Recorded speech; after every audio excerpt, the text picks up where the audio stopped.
Okay so guys,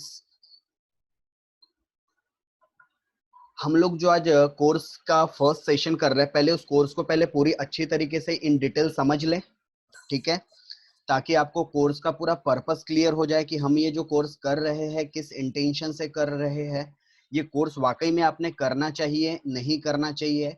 ये जो पहला सेशन है एक्चुअली पहले पूरे कोर्स के ऊपर है, ताकि आपको कोर्स का ओवरव्यू मिल सके, क्योंकि अभी तक के कुछ कुछ कॉल्स मैंने इंडिविजुअली लिए थे, but I am not suppose to attend every call, that's why I am taking first session on introductory on this particular course. तो मैं आपके साथ इस कोर्स की पहले पूरी डिटेलिंग शेयर करता हूँ, देन उसके बाद हम लोग कोर्स को एक्चुअल स्टार्ट करेंगे। तो आज का जो पहला सेशन है 40 मिनट्स का जो सेशन रहने वाला है, वो रहने वाला है कंप्लीटली हमारे इस कोर्स के ऊपर। देन फिर सेकंड सेशन से हम लोग पढ़ना शुरू करेंगे, एंड यस सेकंड सेशन आज ही स्टार्ट हो जाएगा, मतलब टेक्निकली हम लोग कोर्स की शुरुआत आज से ही कर लेंगे।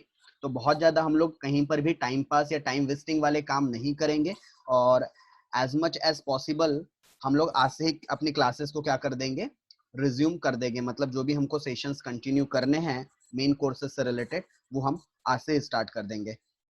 तो होप आप अपनी स्क्रीन पर देख पा रहे हैं, जैसा कि हमारे कोर्स का नाम क्या है, प्रैक्टिकल ट्रेनिंग कोर्स पीटीसी, ठीक है। And this is definitely it is a certification course. ये कैसा कोर्स है आपके लिए? सर्टिफिकेशन। आपको इस कोर्स को कंप्लीट करने के बाद एकेडमिक लेवल पर सर्टिफिकेट प्रोवाइड किया जाएगा। अब करना क्या है, मतलब ठीक है सर ये कोर्स तो हम ज्वाइन करेंगे, बट इस कोर्स में हमें सीखना क्या क्या है। तो सबसे पहली चीज तो ये जो कोर्स डिजाइन करके हुआ है, ये वर्किंग पर्पस से हुआ है। मतलब आप आगे चल के कुछ वर्क कर सको, प्रैक्टिकली आप कुछ वर्क कर सको, उस पॉइंट ऑफ व्यू से हम लोगों ने ये कोर्स को डिजाइन किया है। एज वेल एज अगर आप करंटली स्टूडेंट है, तो इस कोर्स में काफी सारे कंटेंट ऐसे हैं जो आपके स्टडी करिकुलम में काम आने वाले हैं। अगर आप कॉमर्स बैकग्राउंड के स्टूडेंट्स हैं, तो कहीं ना कहीं अगर आप बीकॉम कर रहे हैं, एमकॉम कर रहे हैं, इवन दो आप सीए कर रहे हैं, सीएस कर रहे हैं, अगर आप प्रोफेशनल डिग्री भी परस्यू कर रहे हैं, या इवन दो आप एलएलबी कर रहे हैं या एलएलबी करने का प्लान है, तो हमारे इस पर्टिकुलर कोर्स में हम लोग लीगल कॉन्सिक्वेंस को भी कवर करने वाले हैं। मतलब इसलिए मैं इस कोर्स को ऑनलाइन वाला कोर्स ना बोलते हुए प्रोफेशनल कोर्स बोलता हूँ, बिकॉज हम लोग बहुत सारी चीजें इसमें प्रोफेशनल लेवल पर डिस्कस करने वाले हैं। Got it this point? Yes. और मुझसे किसी ने सवाल पूछा था कि सर कोर्स कैसा होगा, कंप्यूटर बेस्ड होगा या कैसा? तो ऑब्वियस है, मैं जितनी भी प्रोसेस आपको लाइव करके दिखाऊंगा वो सारी की सारी कंप्यूटर बेस्ड ही होंगी। बोलने का मतलब ये है कि मेरी सारी प्रोसेस आप लोग लाइव देख सकते हो। हम लोग जो भी हम सीखेंगे वो सारा चीज रियल डेटा के ऊपर वर्क करना हम सीखेंगे। तो हमारे इस पर्टिकुलर कोर्स कंटेंट की अगर हम बात करें जिसको आप परस्यू करने वाले हो, तो हम लोगों ने इसमें 5 अलग अलग टॉपिक्स को कवर किया है। और एक्चुअली ये जो 5 टॉपिक्स है, ओके, मैं बीच बीच में आप लोगों की भी वॉइस सुनते रहूं ताकि मेरा कॉन्वर्सेशन कहीं गैप अप या कहीं पर ब्रेकआउट तो नहीं हो रहा है, वो भी हम चेक कर दिया करेंगे। इसलिए बीच बीच में आप लोग भी थोड़ा रिस्पॉन्स देते जाना, ओके, मेरे अगर कोई क्वेरीज आते हैं तो ओवरऑल हमारे पास 5 अलग अलग टॉपिक्स है इस कंटेंट के अंदर। बट ये 5 टॉपिक्स में से भी कुछ टॉपिक्स ऐसे हैं जो अपने आप में ही बहुत बड़ा दरिया है, लाइक इनकम टैक्स। ये एक्चुअली एक टॉपिक नहीं है, ये तो पूरा का पूरा एक पूरा सब्जेक्ट है। बट एज ऑब्वियस है कि हम पूरा सब्जेक्ट तो पढ़ नहीं पाएंगे, तो हम क्या पढ़ेंगे? हम पढ़ेंगे कि ये पर्टिकुलर इनकम टैक्स का प्रैक्टिकल वर्क कैसे किया जाता है, और प्रैक्टिकल वर्क करने के लिए जो नेसेसरी इनकम टैक्स के सेक्शंस होते हैं, रूल्स होते हैं, उन चीजों को हम यहाँ पर कवर करने की पूरी पूरी कोशिश करेंगे। ओके, सो हमारे पास कोर्स कंटेंट की अगर हम बात करूं, तो हमारे पास है पहला MSME रजिस्ट्रेशन प्रोसेस, जिसको काफी सारे लोग उद्यम रजिस्ट्रेशन भी बोलते हैं। अब क्या होता है ये तो हम जैसे ही स्टार्ट करेंगे अपना सेशन एक्चुअल क्लास का, तो वहां तो हम समझेंगे ही समझेंगे। बट एक बात पूरे कंटेंट एक्सप्लेन करने से पहले आपको एक डिस्क्लेमर दे दूं, ठीक है। डिस्क्लेमर ये है कि ये जो कोर्स डिजाइन करके हुआ है एक्सक्लूसिवली जो 10th प्लस, ठीक है, 10th के तो बिलो वाले बिल्कुल भी अलाउ नहीं है इस कोर्स के लिए, दे आर नॉट एलिजिबल, ठीक है, ये डिस्क्लेमर है। बट 10th और जो 12th के बीच वाले हैं दे कैन अटेंड, बट मेरी पर्सनल रिकमेंडेशन होंगी कि अगर आप में से कोई 10th से 12th के बीच वाला हो तो शायद ये कोर्स हमारे आगे भी कंटिन्यू चल सकते हैं। तो आप लोग फिलहाल में अपनी पढ़ाई पर फोकस कीजिए। Generally this course is specifically made for the graduate student as well as post graduate student, या फिर ऐसे लोग जिन्होंने पढ़ाई से नाता रिश्ता सब तोड़ दिया है, बोले सब खत्म और बस अभी हमको क्या करना है, आगे चल के अर्न करना है, पैसे कमाने हैं अपनी खुद की सर्विसेज लोगों को देकर या किसी के पास जॉब करके। तो हम लोगों ने इन पर्टिकुलर कैटेगरीज वालों के लिए कोर्स को डिजाइन किया है। स्पेसिफिकली जो ग्रेजुएशन में परसीविंग है या कंप्लीट कर चुका है, पोस्ट ग्रेजुएशन में परसीविंग है या कंप्लीट कर चुका है, and they are looking for job, अगर वो जॉब सर्चिंग करना चाहते हैं तो इस कोर्स के बाद ये एक अच्छी अपॉर्चुनिटी रहेंगी। या फिर अगर आप खुद की प्रोफेशनल ऑफिस खोलना चाहते हैं, so this course is help a lot. And इसके जो कंटेंट्स है, MSME रजिस्ट्रेशन प्रोसेस, जिसमें हम लोग उद्यम रजिस्ट्रेशन सीखेंगे। तो हम लोग सिर्फ लाइव प्रोसेस तो हर इसमें सीखेंगे, बट लाइव प्रोसेस के साथ साथ हमें इस कोर्स के अंदर और क्या चीजें सीखना है, लीगल कॉन्सिक्वेंस। आप मेरी एक बात को बिल्कुल एकदम दिमाग में ना सेट कर लेना, हम लोग सिर्फ और सिर्फ डेटा एंट्री वाला काम नहीं सीखने वाले, ठीक है। We are not only the data entered person कि हम लोग सिर्फ डेटा फिट कर देंगे और चीजें हो जाएंगी। हमें थोड़ा थोड़ा सब चीज का लीगल कॉन्सिक्वेंस भी पता होना चाहिए कि अगर ये सिचुएशन में ऐसा हुआ तो उसका क्या रिजल्ट आ सकता है, क्या आउटकम आ सकता है। सो हम लोग प्रैक्टिकल तो कवर करेंगे ही करेंगे, बिकॉज यही हमारा मेन पर्पस है, एज वेल एज हम थोड़ी थोड़ी उनकी थ्योरिटिकल कॉन्सेप्ट्स को भी कवर करेंगे। Got it this point. तो MSME रजिस्ट्रेशन क्या होता है हम लोग आगे सीखेंगे, क्यों जरूरी है आगे, बस थोड़ा सा होल्ड कीजिए। Same income tax return filing process, जिसमें हम लोग डिफरेंट डिफरेंट टाइप्स के क्या करने वाले हैं, income tax return different different types के हम लोग सीखने वाले हैं। जैसे कि ITR 1 जो अलग अलग फॉर्म्स होते हैं, सो ITR 1, ITR 2, ITR 3, ITR 4। सो ऐसे हम लोग क्या करने वाले हैं, डिफरेंट डिफरेंट ITR फॉर्म हम देखने वाले हैं कि कैसे अलग अलग ITR फॉर्म्स को फिलअप किया जाता है। और आप लोगों में से मेरे ख्याल से सभी लोग 18 प्लस है। ऐसा कोई है क्या जिसने भी क्लास अटेंड किया है बट ही इज बिलो 18? कोई है बिलो 18 वाला यहाँ से? Anyone? I guess so no, कोई भी बिलो 18 वाला नहीं है। सो जितने भी 18 प्लस है, आप लोगों ने कहीं ना कहीं से आइदर पैन कार्ड बनवाया होगा, ठीक है। सामने वाले ने हो सकता है कुछ चार्जेस लिए हो सकता है किसी ने नहीं लिए हो, क्योंकि pan card free of cost भी बनता है और चार्जेस के साथ भी बनता है। तो हम लोग पैन कार्ड या जो टैन कार्ड जो कंपनीज के लिए रिक्वायर्ड होता है, उसका एप्लीकेशन कैसे करेंगे, NSDL की वेबसाइट से as well as income tax की वेबसाइट से, ई फाइलिंग इनकम टैक्स की वेबसाइट से। तो ये भी हम लोग प्रोसेस सीखने वाले हैं। अगर अभी तक की किसी ने पैन कार्ड के लिए अप्लाई नहीं किया है, but if you are 18 plus, तो वेट करना, ये कोर्स कर लो। बाहर पैसे देने से बेटर है कि आप अपना पैन कार्ड खुद ही बनाना। अगर आप लोगों को अपना इनकम टैक्स रिटर्न फाइल करना है तो वेट करो, बाहर वाले को काम मत दो, आप ये कोर्स कंप्लीट करो। इनकम टैक्स रिटर्न आप कैपेबल हो जाओगे खुद ही फाइल करने के लिए। अगर आपका कोई बिजनेस है तो बाहर वाले को काम मत दो, आप खुद ही अपने बिजनेस का रजिस्ट्रेशन करो। मतलब इस कंप्लीट कोर्स को करने के बाद आप सेल्फ हर एक चीज कर सकते हो। आप खुद के लिए तो काम कर ही सकते हो, अगर आपको अर्निंग करना है, पैसे कमाना है, तो आप प्रोफेशनली दूसरों के भी काम करके दे सकते हो। आप प्रोफेशनली इनकम टैक्स रिटर्न, आपने एक डेजिग्नेशन के बारे में कभी सुना है क्या, इनकम टैक्स प्रैक्टिशनियर? किसी ने सुना है income tax practitioner? Yes please. किसी ने सुना है कि ये भी एक प्रोफेशन है, इनकम टैक्स प्रैक्टिशनियर, GST प्रैक्टिशनियर। तो ये भी एक प्रोफेशनल है। नॉर्मली हम लोग फाइनेंस सेक्टर में या टैक्सेशन में हमें लगता है कि सीए ही सबसे बड़ा प्रोफेशन है, बट सीए के भी सब पार्ट्स है। लाइक जीएसटी के एक्सपर्ट्स जो जीएसटी में वर्क कर रहे हैं उसे जीएसटी प्रैक्टिशनियर कहते हैं। जो इनकम टैक्स में प्रोफेशनल सर्विस रेंडर कर रहा है उसे इनकम टैक्स प्रैक्टिशनियर कहते हैं। एंड मैं आपके साथ एक इंसिडेंट शेयर कर रहा हूँ जहां से मेरी इंटर्नशिप हुई, जहां से मैंने आर्टिकलशिप किया। और ज्यादा दूर का एग्जांपल नहीं दे रहा हूं, आपके अपने गोंदिया का ही मैं एग्जांपल दे रहा हूं। यहाँ एक ऐसा भी टैक्स प्रैक्टिशनियर है जिसके पास सिर्फ इनकम टैक्स का नॉलेज है, और इनकम टैक्स के बेसिस पर वो मंथली lakhs रुपीस में अर्न करता है। हालांकि इनकम टैक्स का सीजन होता है सिर्फ गिनती के 2 महीने का, यानी 12 महीने में सिर्फ 2 महीने इनकम टैक्स का सीजन होता है, उसके अलावा वो छोटे मोटे अकाउंटिंग वगैरह के भी काम करते हैं। ऐसा नहीं है कि सिर्फ आप इनकम टैक्स प्रैक्टिशनर है तो सिर्फ इनकम टैक्स के काम करेंगे, वो छोटे मोटे अकाउंटिंग्स वगैरह के भी काम करते हैं। But he's income if we considered on annual basis तो he will he is earn 20 plus, मतलब लैक्स में बात कर रहा हूं मैं, 20 लैक्स अप्रोक्सीमेटली 22 लाख के आसपास का उनका एनुअल क्या जाता है, नेट अर्निंग जाती है। क्योंकि इसमें कॉस्ट लगती नहीं है, सिर्फ दिमाग लगता है, पूरी पूरी कॉस्ट आपकी क्या रहती है, सेफ हो जाती है। सो जितने भी हमने तीनों पॉइंट हमारे कोर्स में कवर किए हैं, ये अर्निंग पॉइंट ऑफ व्यू भी एक बड़ा आप लोगों के लिए प्लेटफॉर्म बन सकता है। ओके, उसके अलावा आप लोगों ने कभी ना कभी गुमास्ता लाइसेंस के बारे में सुना होगा। हर एक बिजनेस के लिए जरूरी होता है क्या, रजिस्ट्रेशन करवाना।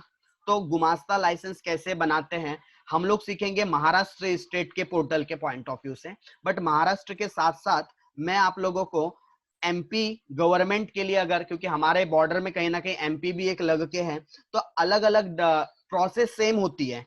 आप चाहे महाराष्ट्र के लिए गुमास्ता लाइसेंस की प्रोसेस करो, या आप एमपी के लिए प्रोसेस करो, या आप गुजरात के लिए प्रोसेस करो, process is remain constant, but बस पोर्टल बदल जाते हैं। एमपी गवर्नमेंट के हिसाब से उनका अलग पोर्टल है, महाराष्ट्र गवर्नमेंट के हिसाब से उनका अलग पोर्टल है, बट इंफॉर्मेशन और जो बाकी जो काम है वो ऑलमोस्ट सेम होते हैं। आई मीन टू से 90% वर्किंग सेम होती है, आप किसी भी स्टेट में काम कर लो। अच्छा, और उसके अलावा आप लोगों को हम लोग सिखाने वाले इस पर्टिकुलर कोर्स में फूड लाइसेंस के बारे में, जो कि आप लोगों ने जितने भी फूड वाले होटल रेस्टोरेंट, जितने भी आप लोगों ने फूड से रिलेटेड जो बिजनेस देखे होंगे, वहां कहीं ना कहीं फसाई, ठीक है, फूड लाइसेंस की जरूरत पड़ती है। तो इसका भी एप्लीकेशन कैसे करते हैं, कैसे फूड लाइसेंस का रजिस्ट्रेशन होता है, ये सारी चीजें आप लाइव प्रोसेस में सीखने वाले हैं। सो ये हमारा कोर्स कंटेंट है। मैं धीरे धीरे करके वन बाय वन काफी डिटेल्स में सारे कंटेंट्स की बात करूंगा, बिकॉज आने वाले टाइम में हमें इन्हीं कंटेंट्स के ऊपर in depth study as well as practical training लेनी है। अब आपका सवाल आएगा, ठीक है, अब आपका सवाल आएगा कि सर क्या ये कोर्स हमने ज्वाइन करना, क्यों हमने ये कोर्स ज्वाइन करना चाहिए। ठीक है, तो पहले पर्पस समझ लो। पर्पस अगर क्लियर है और पर्पस और आपके ऑब्जेक्ट्स गोल अगर मैच करते हैं, so this course is for you guys. तो पर्पसेस आपका क्लियर होना चाहिए इस कोर्स को करने के पीछे। तो मैं आप लोगों को पहले इस कोर्स के कि आपने क्यों ज्वाइन करना चाहिए, तो सबसे पहले जो हम लोगों ने यहाँ पर कंटेंट कवर किया है, हमने ये जो 5 कंटेंट कवर किए हैं, ये होल इंडिया पर एप्लीकेबल है।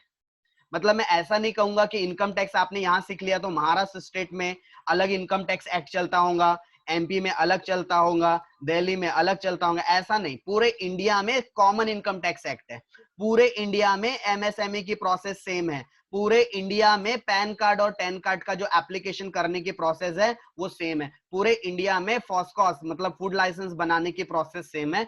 बस जो गुमास्ता है वो पोर्टल बदल जाता है, क्योंकि ये स्टेट गवर्नमेंट के अंदर आता है, इसलिए हर एक स्टेट गवर्नमेंट के पोर्टल्स अलग अलग होते हैं। अदरवाइज गुमास्ता की भी प्रोसेस पूरे इंडिया में सेम है। मतलब आप नॉलेज अभी ले रहे हो, लेकिन इसका एप्लीकेशन आप पूरे इंडिया में कहीं पर भी आप वर्क कर सकते हो। ऐसा नहीं कि आपने सीखा है काम तो सिर्फ आप लोकल एरिया में ही कर सकते हो, आप अगर कहीं स्विच भी कर लेते हो। अब देखो, हो सकता है यहां से इन फ्यूचर कोई जॉब में चली जाए, करेक्ट, तो हो सकता है उसकी जॉब राजस्थान में हो।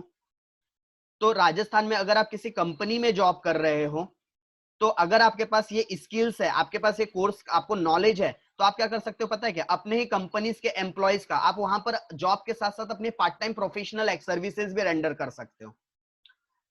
और ये मैं आपको एक रियल लाइफ एग्जांपल बता रहा हूं, जो शायद यहां से कुछ लोग पहचानते भी होंगे। हमारा ये एक्स स्टूडेंट था, हमारा ही एक्स स्टूडेंट था, एंड इत्तेफाक से मेरा रिलेटिव भी है, and now he is providing CRPF service. ठीक है, सीआरपीएफ में अभी वो लास्ट 4 ईयर से पोस्टेड है। तो देखो, उसको गवर्नमेंट से तो जो भी 50,000 के आसपास कुछ मंथली सैलरी मिल ही रही है, बट उसने ये सारी चीज मुझसे पर्सनली सीखा, जो हम लोग अभी कोर्स में कर रहे हैं। मैंने तो उसको सिर्फ इनकम टैक्स रिटर्न ही सिखाया है। तो वो अभी क्या करता है, ये जो इनकम टैक्स रिटर्न उसने सीखा है अपने कैप में, वो जॉब में है, गवर्नमेंट सर्विस में, बट क्या करता है उसके साथ साथ जब भी उसको नाइट में या संडे वगैरह को एक्स्ट्रा टाइम मिल जाता है, तो उस एक्स्ट्रा टाइम में, एक मिनट, किसी का चैट आया हुआ है यहाँ पर, ओके, यस, प्राइवेटली किन्होंने बोला है यहाँ पर, फनी भैया, yes, his name is Phanendra Bisen, ठीक है। ये हमारा एक्स कॉमर्स एकेडमी का एक्स स्टूडेंट भी है as well as my relative. तो वो क्या कर रहा है अभी, अपने सीआरपीएफ कैंप के पूरे इनकम टैक्स रिटर्न वही फाइल कर रहा है। मतलब वहां का एक एक बंदा रिटर्न फाइल करने के लिए बाहर के लोगों को 3-3 हजार रुपए पे कर रहा था।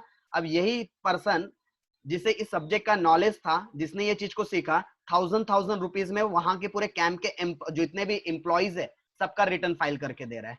तो उसकी सैलरी तो अलग ही इनकम है, करीबन करीबन उसके जो कैंप में 16 एम्प्लॉइज है उसके पर्टिकुलर बटालियन में, और ओवरऑल जिस जोन में काम करता है वहां 100+ एम्प्लॉइज है।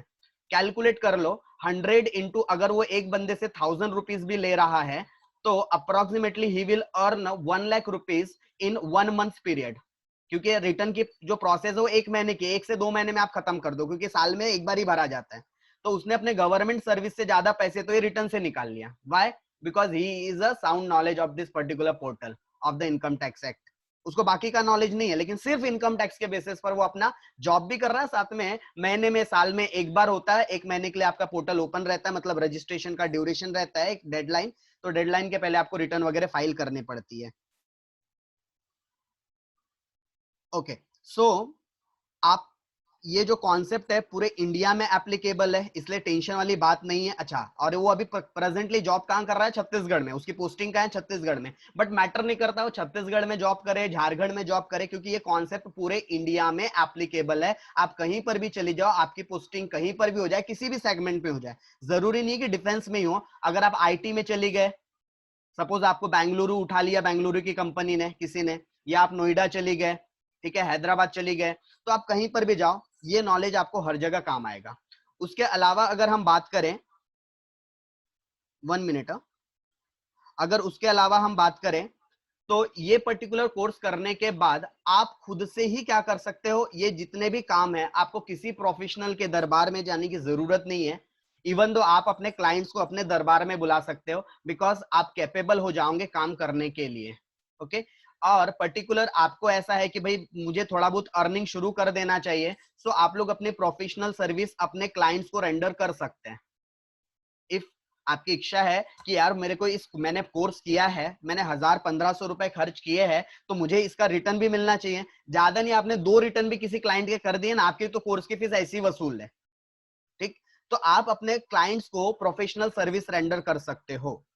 उसके अलावा सर हमें सर्विस नहीं देना है, हमें क्लाइंट से डील करते नहीं आते, कोई बात नहीं, आपके लिए जॉब अपॉर्चुनिटीज रहेगी।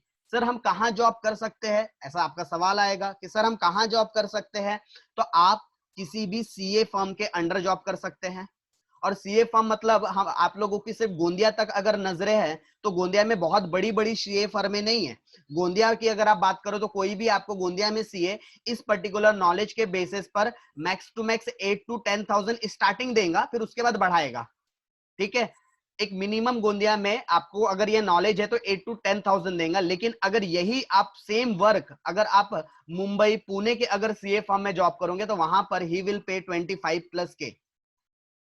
ठीक, गोंदिया में उतनी वैल्यू नहीं है, बट यही सेम चीज अगर आप पुणे या फिर नागपुर में अगर आप चले गए तो नागपुर में भी आपको 15K के आसपास प्रोवाइड करेंगे सैलरी अंडर सीए फर्म। दूसरा, आप किसी भी एडवोकेट के अंडर में वर्क कर सकते हो। किसी भी अगर आपको जॉब ही करना है, आप किसी लॉयर, किसी एडवोकेट के अंडर में भी क्या कर सकते हो, ये पर्टिकुलर सर्विसेज दे सकते हो। उसके अलावा जो फाइनेंस कंपनीज होती है, आजकल बहुत सारी फाइनेंस कंपनी ने खुद ही ने काम शुरू कर दिया। शायद आपने नाम सुना होगा श्रीराम फाइनेंस कंपनी का। ठीक है, श्रीराम फाइनेंस या Shriram transport company private limited, Shriram city, तो श्रीराम के अलग अलग ग्रुप्स हैं। अगेन वहां पर हमारा ex student as well as relative नहीं है, ये मेरा एक्स स्टूडेंट है, बट बोल सकता हूं कि वो मेरा स्टूडेंट के साथ साथ एक बिजनेस पार्टनर भी है। बिजनेस पार्टनर भी है, करंटली उसकी पोस्टिंग है गढ़चिरौली में, and he is working in Shriram finance. Again उसको ये काम आते हैं तो वो क्या करता है, जितने भी श्रीराम फाइनेंस के क्लाइंट्स है उसको उसने अपने क्लाइंट्स बना लिया। श्रीराम से तो 25,000 सैलरी ले ही रहा है, साथ में वो प्रोफेशनल सर्विसेज देकर एक्स्ट्रा इनकम अर्न कर रहा है।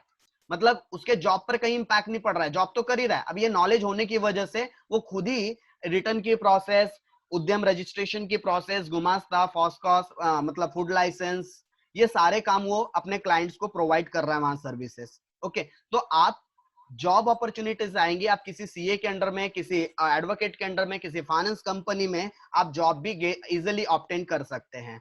और ये जो कंप्लीटली जो कोर्स है ये एक्चुअल में पूरा का पूरा है कोर्स वर्क बेस्ड, मतलब इसमें हम लोग थोड़ी सी थ्योरी तो पढ़ेंगे, लेकिन थ्योरी के साथ साथ हम लोग क्या भी करने वाले हैं, प्रैक्टिकल चीजों को ज्यादा करके देखेंगे हम लोग। एंड इस कोर्स मतलब इसमें जितना कंटेंट कवर किया गया है, इसमें अपॉर्चुनिटी कभी खत्म नहीं होती। बिकॉज आपने इनकम टैक्स के बारे में सुना होगा, अभी रिसेंटली न्यूज भी चल रहे हैं कि इनकम टैक्स का न्यू पोर्टल आ गया है। देखो, जिसको नॉलेज है ओल्ड पोर्टल से न्यू पोर्टल में जाने के लिए ज्यादा माथापच्ची नहीं करनी पड़ेगी। हाँ, लेकिन जो अपडेट नहीं हुआ है, जिसने न्यू पोर्टल का नॉलेज, और अच्छा आप लोग कौन से पोर्टल को पढ़ोगे, ओल्ड तो खत्म हो गया, आप लोग सीखोगे सारा न्यू पोर्टल में। मतलब जो पुराने बंदे जिनको पहले आता भी रहा होगा उनके लिए भी अल्टीमेटली जीरो हो गया है, मतलब उनको नए पोर्टल का ज्यादा नॉलेज नहीं है। तो ये एक अपॉर्चुनिटी है कि अगर मार्केट में कोई पुराना income tax practitioner return file कर रहा था, बट अगर उसने अपने आप को अपडेट नहीं किया होगा तो he will throw out from the market, उसको निकाल बाहर फेंक दिया जाएगा। बिकॉज न्यू पोर्टल में बहुत सारे चेंजेस आए हैं, बहुत सारे अपडेशंस आए हैं, और ये नए अपडेट्स नए पोर्टल्स के साथ हम लोग अपने इस कोर्स में कवर करने वाले हैं। तो अपॉर्चुनिटी यहाँ कभी खत्म होने वाली अपॉर्चुनिटीज नहीं है। मतलब यहाँ पर ऐसा है कि अपॉर्चुनिटी का तो ढेर पड़ा हुआ है, आपको काम की कमी नहीं आएगी। बिकॉज अभी इसकी रिक्वायरमेंट बहुत ज्यादा बढ़ने वाली है। अगर आप बोलो कि सर हमको क्या फायदा इस कोर्स के, भाई इतने सारे तो फायदे गिना दिया। लो, अगर आपको अभी भी लगता है कि आपको पर्टिकुलर इस कोर्स को ज्वाइन करके क्या मिलने वाला है, तो सबसे पहली चीज तो ये इंपॉर्टेंट चीज है। बट हाँ, एक बात मैं ये आपको बता दूं कि ये जो सर्टिफिकेशन रहेगा ये एकेडमिक लेवल पर रहेगा। बोलने का मतलब ये आपको सर्टिफिकेट जो देगी, प्रोवाइड करेंगे सीए, मतलब कॉमर्स एकेडमी प्रोवाइड करेंगी। यस, कॉमर्स एकेडमी का सर्टिफिकेट ऑथोराइज्ड है क्या? यस, डेफिनेटली ऑथोराइज्ड है, because we are registered under MSME. हमारी ऑर्गेनाइजेशन मतलब कॉमर्स एकेडमी एमएसएमई के अंदर रजिस्टर्ड है, and we are authorized to issue a certificate for any kind of training course. हम लोग किसी भी प्रकार के ट्रेनिंग कोर्स के लिए सर्टिफाइड करने के लिए ऑथोराइज्ड है। तो हमारा सर्टिफिकेशन वैलिड रहेगा क्या? तो यस, एज ऑब्वियस है कि हमारा कोर्स मतलब ऑथोराइज्ड रहेगा, तो आपको सर्टिफिकेशन ऑब्टेन्ड होने वाला है। उसके अलावा ये जो कोर्स है, आपको फीस स्ट्रक्चर तो पता ही है, और नहीं पता तो आप देख लो, आपका जो फीस स्ट्रक्चर है वो कुछ ऐसा फीस स्ट्रक्चर है। तो इसके ऊपर मैं ज्यादा सवाल या जवाब नहीं करूंगा, बिकॉज ये अगर कोर्स के आप रेंज के हिसाब से देखो ना, तो आप अगर 2 क्लाइंट भी बना लिया अपने गिनती के, तो आपका कोर्स का फीस ऐसे ही वसूल है। तो कहीं ना कहीं अगर हम कोर्स कंटेंट के हिसाब से देखें तो वाकई में ये फीस स्ट्रक्चर काफी ज्यादा कम है अगर हम कोर्स कंटेंट के पॉइंट ऑफ व्यू से देखें। बट हमारा कॉमर्स एकेडमी का जो मेन पर्पस है कोर्स को लाने का, कि हम लोग प्रैक्टिकली कैपेबल बना सके अपने बच्चों को, या जो यहाँ का स्टूडेंट सेगमेंट है वो प्रैक्टिकली कैपेबल होना चाहिए वर्क करने के लिए। थ्योरी तो बेचारा बहुत पढ़ता है, बट प्रैक्टिकली वर्क कहाँ करता है? जब जॉब के लिए जाता है तो एक्सपीरियंस नहीं है करके उसको 2-2.5 हजार में टिका देते हैं, क्योंकि प्रैक्टिकली उसके पास कोई एक्सपीरियंस नहीं है ना। तो ये कोर्स को लाने का मेन पर्पस ही यही है कि आपको प्रैक्टिकल नॉलेज आए और आप प्रैक्टिकली चीजों को सीखकर उसको इंप्लीमेंट कर सको। Right guys? सो आपका फीस स्ट्रक्चर एज यूजुअल है, आप लोगों को पता है, 3 डिजिट 4 डिजिट में भी, वो भी मिनिमम साइड, बहुत ज्यादा फीस नहीं होती।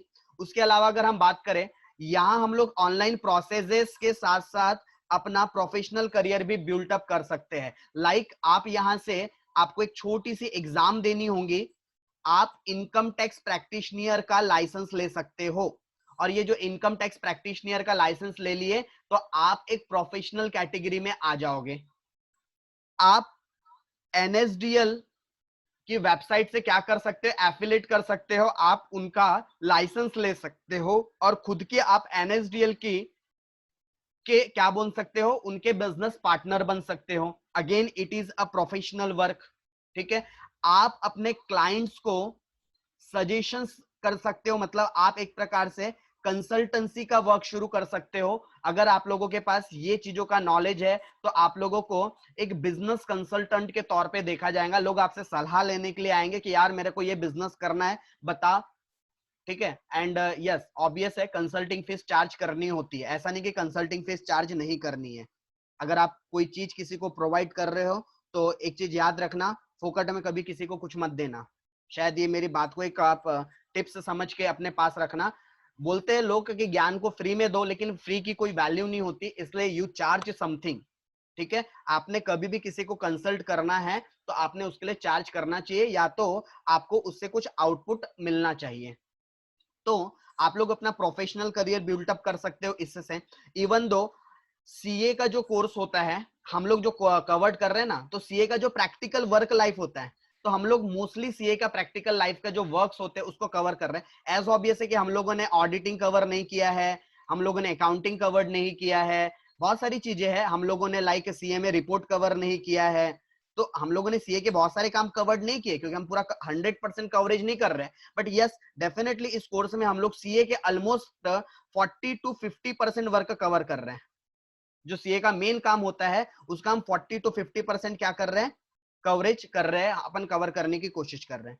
कोर्स करने के बाद ये बात तो मैं डैम श्योर बोल सकता हूं कि आप खाली नहीं रहेंगे। वो बात अलग है कि आपको जॉब करने की इच्छा है या नहीं है, ये आपके विलिंगनेस पर डिपेंड करेगा। बट इस बात का अश्योरेंस है कि आप खाली कभी नहीं बैठ सकते अगर आपको प्रैक्टिकल नॉलेज है तो।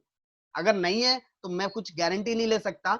अगर आपको नॉलेज नहीं है, अगर आप कुछ सीखे नहीं हो, तो मैं इसके लिए गारंटी नहीं ले सकता। यस, बट अगर आप इस कोर्स में आप कोशिश कर रहे हो मेरे साथ पूरी तरीके से कोप अप करने की, तो यू विल कैपेबल कि आप कभी अनएम्प्लॉयड हो ही नहीं सकते। रीजन, सिंपल सा रीजन है कि आपके पास स्किल्स है, और स्किल्ड पर्सन कभी खाली नहीं रहता। फिर चाहे उसमें किसी भी बात की स्किल या गट्स हो, वो कभी खाली नहीं रहता।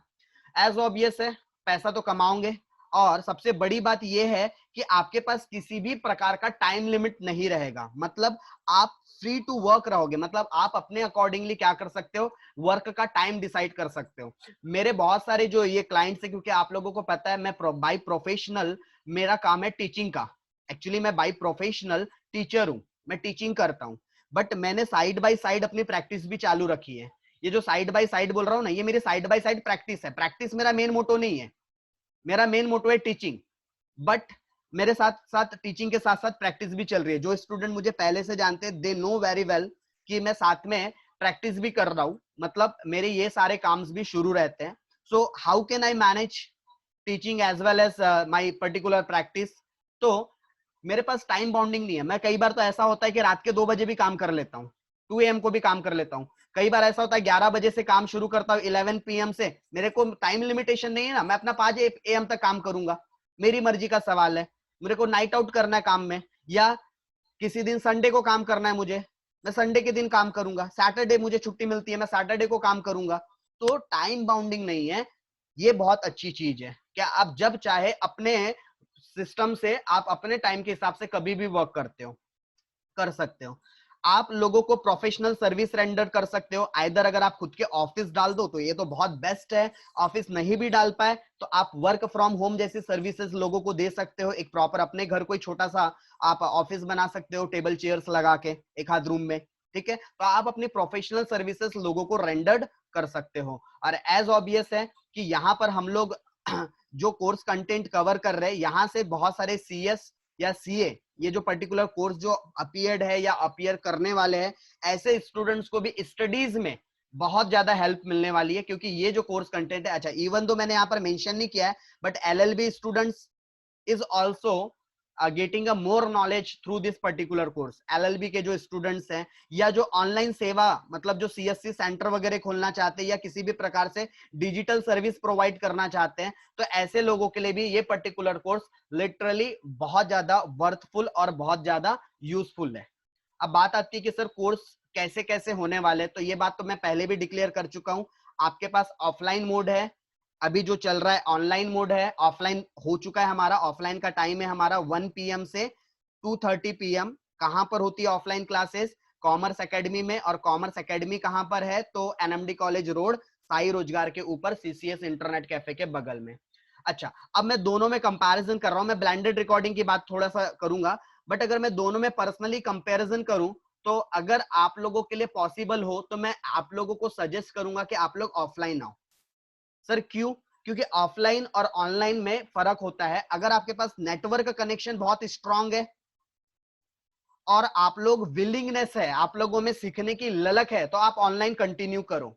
बट होता क्या है, ऑनलाइन और ऑफलाइन में जो मेजर डिफरेंस आता है, ऑफलाइन में आप पढ़ना नहीं भी चाहते होंगे ना, लेकिन एक टीचर आपके सामने आपको पढ़ा रहा है, तो आपका 100% में से भले ही आपकी इच्छा नहीं भी होंगे, फिर भी आपका 50 to 60% ध्यान पढ़ाई में रहेगा।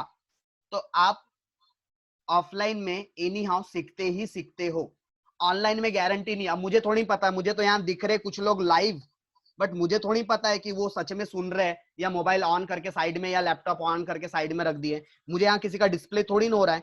तो जो एकदम डेलिकेटली मतलब करते हैं, ठीक है, वो लोग पर्टिकुलर ऑनलाइन कंटिन्यू कर सकते हैं।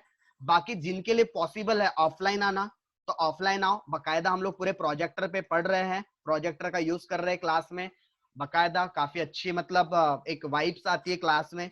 तो अगर ऑफलाइन पॉसिबल है तो ऑफलाइन के लिए आओ, ये ज्यादा ज्यादा अट्रैक्टिव रहेगा और ज्यादा स्किल्डफुल रहेगा। मैं ये नहीं बोल रहा हूँ कि ऑनलाइन में किसी प्रकार की कमी होंगी, बस डेडिकेशन आपके साइड के से होना चाहिए। मेरे साइड से तो दोनों ही बैच में सेम डेडिकेशन रहेगा, ठीक है। और ये ब्लेंडेड रिकॉर्डिंग का मतलब क्या है, जो ऑफलाइन ऑनलाइन किसी भी तरीके से कंटिन्यू नहीं कर पा रहे किसी भी कारण से, तो उनको हम लोग रिकॉर्डिंग्स प्रोवाइड करेंगे।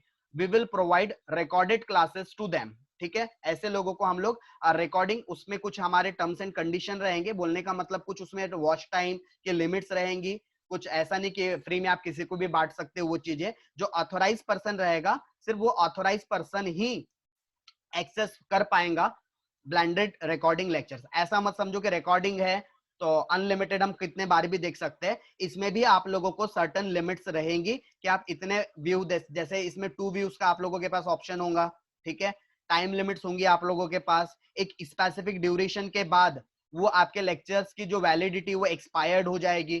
तो ये सारे फंक्शंस के साथ आपको ब्लेंडेड रिकॉर्डिंग्स प्रोवाइड किए जाएंगे, ठीक है। So I will recommend to you, मेरी पर्सनल एडवाइस है as a teacher, as a mentor, as a friend, कि अगर पॉसिबल है तो ऑफलाइन कंटिन्यू करो, इफ नहीं है पॉसिबल तो ऑनलाइन चलने दो। और अगर किसी दिन के सेशन मिस हो गए तो हमारे पास तीसरी सोर्स है ब्लेंडेड रिकॉर्डिंग, जो आप लोगों को प्रोवाइड करी जाएगी आफ्टर दिस पर्टिकुलर। ब्लेंडेड थोड़ा सा डिले आएगा, जैसे आज का सेशन हो गया तो एकदम इमीडिएटली आपको ब्लेंडेड रिकॉर्डिंग नहीं मिलेंगे, बिकॉज उसमें एडिटिंग वगैरह करना पड़ता है, सॉफ्टवेयर वगैरह यूज करना पड़ता है, तो उसमें थोड़ा सा समय लगता है, ओके।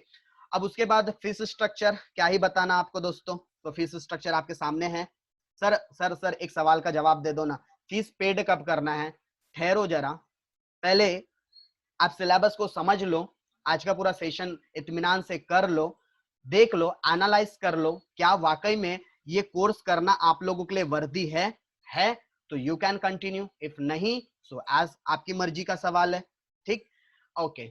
अब कुछ सवाल है जो आपके दिमाग में शायद आ सकते हैं, क्योंकि एज अ स्टूडेंट अगर मैं होता तो मेरे दिमाग में तो ये कुछ सवाल है जो आते, जिसमें से मैंने बहुत सारे सवालों के जवाब ऑलरेडी दे चुके हैं, बट स्टिल अगर फिर भी किसी के माइंड में कोई और सवाल है सो दे कैन आस्क। मैंने आप लोगों को ऑलरेडी बता दिया ये आपके लिए वर्दी है क्या नहीं है। अगर आप फ्यूचर में जॉब करना चाहते हैं तो भी ये आपके लिए वर्दी है, मैंने आपको एग्जांपल दे दिया है। अगर आप खुद का बिजनेस करना चाहते हैं तो बहुत ज्यादा आपके लिए वर्दी है। अब आप ऐसा बोलो कि सर मुझे जॉब भी नहीं करना है, मुझे बिजनेस भी नहीं करना है, अगर निठल्ले बैठे रहना है आपको, खाली पीली बैठे रहना है आपको, तो आपके लिए वर्दी नहीं भाई। आपको मुफ्त की रोटियां तोड़ना है तो आपके लिए वर्दी नहीं है, छोड़ दो कोर्स यहीं पे। हराश वर्ड बोल रहा हूं, लेकिन अगर आप लोग मुफ्त की रोटी तोड़ना चाहते हो तो कोर्स आपके लिए बिल्कुल नहीं है। अगर आप लाइफ में अर्न करना चाहते हो, सेटल्ड होना चाहते हो, पैसे कमाना चाहते हो, एक प्रोफेशनल सर्विस रेंडर करना चाहते हो, भले ही आप जॉब करो चलेगा, कोई इशू नहीं, कहीं नौकरी करो, फिक्स सैलरी वहां से लो, साइड बाय साइड यहाँ से इनकम जनरेट करो। मैंने आपके सामने 2 लाइव एग्जांपल रख दिए। अगर आप लोगों को मेरी बात पे ट्रस्ट ना हो तो आप लोगों के साथ में उनका कॉन्टेक्ट नंबर भी शेयर कर दूंगा, ठीक है। एक है देवेंद्र लांजेवार जो श्री राम फाइनेंस में काम करते हैं, जो प्रोफेशनल अपनी भी सर्विसेज साथों साथ लेते जा रहे हैं। और दूसरा मैंने आपको बता दिया था फनिंद्र का, जो सीआरपीएफ में गवर्नमेंट सर्विस में है, बट फिर भी वो अपनी income tax return service render कर रहा है वहां के अपने पोस्टिंग जो साथ में उसके साथ काम कर रहा है उनके साथ। सर क्या ये कोर्स करने के बाद हम लोग इनकम स्टार्ट कर सकते हैं? एज ऑब्वियस है, आप क्लाइंट्स बनाओ। क्लाइंट्स नहीं बना सकते तो किसी पर्टिकुलर, जैसे मेरे पास काफी काम आते हैं, तो मैं कई बार ऐसा होता है कि टाइम नहीं दे पाता काम में, तो अगर सपोज मैंने कोई काम 1000 रुपीज में लिया है तो हो सकता है मैं आपको 800 में वो काम दे दूं, तो आप प्रोफेशनल से कांटेक्ट कर लो, तो आपको काम कहीं ना कहीं से मिल ही जाएंगे, ठीक है। आप पर्टिकुलर जिनके पास लॉट ऑफ काम आते हैं बट वो कर नहीं पाते ड्यू टू द, जैसे मेरे जैसे लोग टीचिंग में बहुत ज्यादा इन्वॉल्व रहता हूँ, इसलिए मैं प्रोफेशनल अभी काम ज्यादा नहीं कर पाता, तो कहीं ना कहीं मैं भी किसी जो दूसरा प्रोफेशनल है उसको दे देता हूँ। अगर मैं सामने वाले से 1000 रुपीज की फीस ले रहा हूँ तो मैं सामने जिसको काम दे रहा हूँ 800 में काम दे दूंगा, या 700 में काम दे दूंगा, या 500 में काम दे दूंगा, यानी वर्क को देखते हुए। ना मुझे काम करना पड़ा ना कुछ करना पड़ा, मेरा सिर्फ क्लाइंट का पैसा जो था वो मुझे मिल गया। ओके, तो यस डेफिनेटली आप अर्न शुरू कर सकते हो। सर अपॉर्चुनिटी किस टाइप की आएंगी इस कोर्स को करने के बाद? तो देयर आर मेनी अपॉर्चुनिटीज जो हम ऑलरेडी बात कर चुके हैं। यस, सर्टिफिकेट आपको ऑब्टेन्ड होगा, बट इसके लिए आपको एक छोटी सी एग्जाम देनी पड़ेगी एकेडमिक लेवल पर। एज की कोई क्राइटेरिया नहीं है। यस डेफिनेटली आप प्रोफेशनल बन सकते हो, लाइक टैक्स प्रैक्टिशनर, आप एग्जाम क्वालिफाइड करके आप एक प्रोफेशनल भी बन सकते हो। और सर इक्विपमेंट क्या क्या लगेंगे अगर ये कोर्स करते हैं और अगर हम खुद की अर्निंग शुरू करना चाहते हैं? बेसिक इक्विपमेंट की बात करूं तो आपके पास कंप्यूटर या लैपटॉप होना चाहिए। अगर ये नहीं भी है तो कोई बात नहीं, आप एंड्रॉइड फोन से भी अपने काम कर सकते हैं। एंड्रॉइड फोन से भी आप ये सारी प्रोसेस कर सकते हैं जो कि हम सीखेंगे। सो आगे की बातें हम करते हैं सेकेंड सेशन में। ठीक है, तो मिलते हैं अभी सेकेंड सेशन में। आफ्टर 5 मिनट्स आपको न्यू लिंक मिलेंगी सेम ग्रुप में, तो 5 मिनट वेट कीजिए। 5 मिनट में आपको फर्दर न्यू सेशन की लिंक मिलने वाली है। तो हम लोग सेकेंड सेशन में एमएसएमई की